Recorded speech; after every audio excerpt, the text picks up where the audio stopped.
January 23, 2026, dawned bitter cold in Minnesota, but a different chill had already settled over the state. Minneapolis, in particular, found itself at the epicenter of a national immigration crisis, fueled by a dramatic increase in federal enforcement activities. President Trump's administration had deployed an estimated 3,000 federal immigration agents to the region, a move that local officials and residents alike described as a full federal occupation. This surge was met with immediate and widespread resistance. The catalyst for much of this anger was the tragic death of Renee Good, a 37-year-old U.S. citizen, who was fatally shot by an ICE agent in her car earlier in January. Good had reportedly been monitoring ICE operations when the incident occurred, making her a martyr for the burgeoning movement against federal overreach. Her killing galvanized a community already on edge, transforming simmering resentment into outright defiance. The daily reality for many Minnesotans had shifted dramatically, marked by what they perceived as aggressive tactics from the federal agents. Reports flooded in of racial profiling, the distressing detention of school children, including a widely publicized case involving a 5-year-old boy, and the use of tear gas and flashbang grenades during confrontations with civilians. This oppressive atmosphere set the stage for a planned day of widespread civil disobedience, an economic blackout intended to send an unequivocal message to Washington.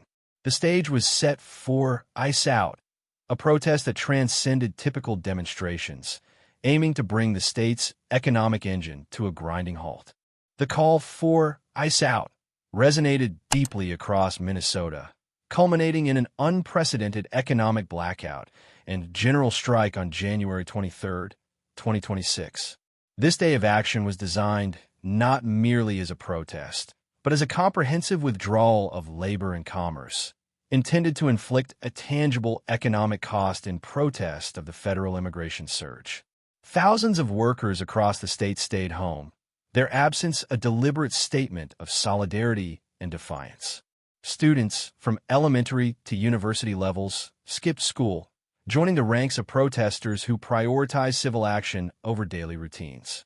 Hundreds of businesses, ranging from independent coffee shops and bustling restaurants to local bars and retail outlets, shuttered their doors, transforming vibrant commercial districts into silent symbols of dissent. This widespread participation was a direct response to the perceived invasion by federal agents, as articulated by Minneapolis Mayor Jacob Frey, who, along with other local leaders, openly condemned the federal operations. The economic impact was immediate and visible. Streets that would normally be bustling with morning commuters and lunchtime crowds were noticeably quieter. The closure of small businesses, many of them community cornerstones, highlighted the broad reach of the strike. Organizers had successfully mobilized a diverse coalition, underscoring the pervasive fear and anger that had taken root within the community. The protest transcended typical political lines, drawing support from a wide array of individuals and organizations united by a common cause, to push back against what they viewed as an illegitimate and harmful federal presence. The Minneapolis-St. Paul International Airport became a focal point of the January 23rd protests, witnessing one of the most poignant and determined acts of civil disobedience. Hundreds of demonstrators, a significant contingent of whom were faith leaders, converged on the airport, drawn by reports of aggressive ICE activities and the detention of airport and airline workers. In a powerful display of moral conviction, approximately 100 clergy members knelt on the road, singing hymns and refusing to disperse, ultimately leading to their arrest. Their act was a direct challenge to authority, a visible manifestation of the community's despair and defiance. This confrontation at the airport underscored the humanitarian dimension of the crisis, as religious leaders put their own freedom at risk to highlight the plight of those impacted by federal enforcement. Simultaneously, the city of Minneapolis experienced a massive groundswell of popular protest. Despite brutal sub-zero temperatures, plummeting to as low as minus 20 degrees Fahrenheit, an estimated 50,000 people marched through the streets. This extraordinary turnout, in the face of extreme weather, demonstrated the depth of public anger and commitment. The marchers, a diverse cross-section of Minnesotan society, carried signs, chanted slogans, and voiced their demands for accountability regarding Renee Good's death and the immediate withdrawal of federal agents. The sheer scale of the marches, coupled with the frigid conditions, projected an image of unwavering resolve, amplifying the message of the economic blackout to a national and international audience. A critical component of the economic blackout was the robust support from organized labor, which amplified the protest's impact significantly. The Minnesota AFL-CIO, representing a vast network of workers across various industries, explicitly endorsed the strike. Alongside dozens of other labor unions, the AFL-CIO publicly declared the ongoing IC operations a crisis for our local economy, framing the federal presence not just as a humanitarian issue, but as a direct threat to the livelihoods of Minnesotans.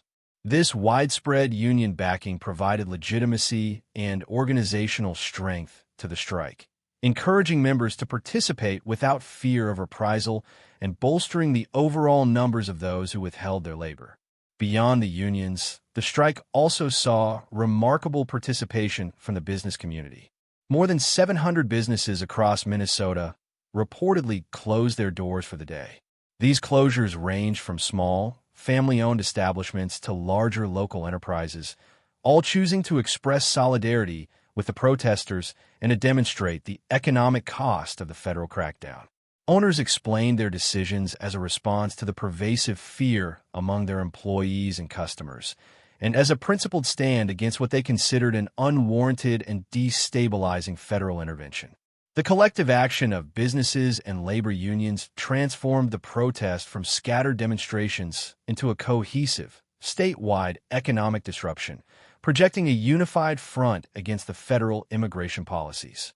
The Trump administration remained steadfast in its defense of the federal immigration surge, despite the widespread protests and economic disruption in Minnesota.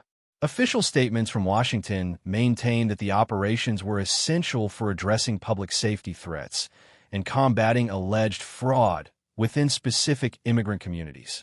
Vice President J.D. Vance visited Minneapolis the day before the strike, explicitly to express support for the deployed ICE officers, reinforcing the administration's resolve and signaling a clear refusal to back down.